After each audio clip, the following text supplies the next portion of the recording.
Hello friends की खबर आशा करूँ सबरे भाले आछे।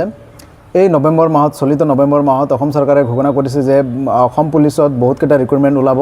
তো যিসকল ল'ৰা ছোৱালী নতুনকৈ এপ্লাই কৰিম বুলি ভাবিছে সিহঁতৰ কাৰণে বৰ ভাল খবৰ যে ৰিক্ৰুটমেন্ট হ'ব এই নৱেম্বৰ মাহতে।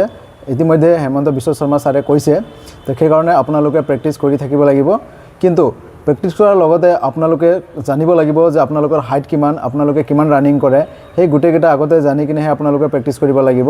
তো মই আজি আপোনালোকক সকলোকে কৈ দিম যে আপোনালোকে যদি নতুন তেতিয়াহ'লে আপোনালোকৰ হাইট বা ৰানিং কেনেকুৱা কি হ'ব। যিসকলে পুৰণা সিহঁতেতো জানেই, কিন্তু যিসকল নতুন সিহঁতৰ কাৰণে মই কৈ দি আছোঁ। কমাণ্ডো বেটেলিয়নত OBC জেনেৰেল MOBCৰ কাৰণে হাইটটো হৈ যাব 167 সেণ্টিমিটাৰ আৰু ছোৱালীৰ হ'ব 162 সেণ্টিমিটাৰ।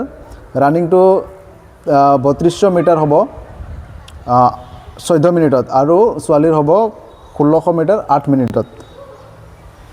আৰু ST হিলছ আৰু প্লেনৰ কাৰণে 160 সেণ্টিমিটাৰ ল'ৰাৰ হাইট আৰু ছোৱালীৰ 154 সেণ্টিমিটাৰ।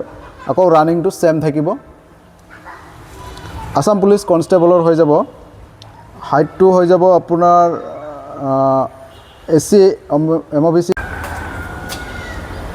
আসাম পুলিচ কনষ্টেবলৰ হৈ যাব আপোনাৰ জেনেৰেল OBC MOBCৰ কাৰণে হাইটটো হৈ যাব 162.56 সেণ্টিমিটাৰ আৰু ছোৱালীৰ হ'ব 154.94 সেণ্টিমিটাৰ। আৰু ৰানিংটো সেম হ'ব 3.2 কিলোমিটাৰ 14 মিনিটত ল'ৰাৰ আৰু ছোৱালীৰ 1600 মিটাৰ 8 মিনিটত। তো কিবা ইয়াতে যদি বুজি পোৱা নাই কমেণ্টত ধুনীয়াকৈ জনাব আপোনালোকে। মই যদি কিবা জনাব লাগে তেতিয়াহ'লে মই কমেণ্টত ধুনীয়াকৈ জনাই দিম। আগন্তুকো মই এনেকুৱা ভিডিঅ' বনাই থাকিম, সেইকাৰণে লাইক শ্বেয়াৰ নিশ্চয় কৰিব।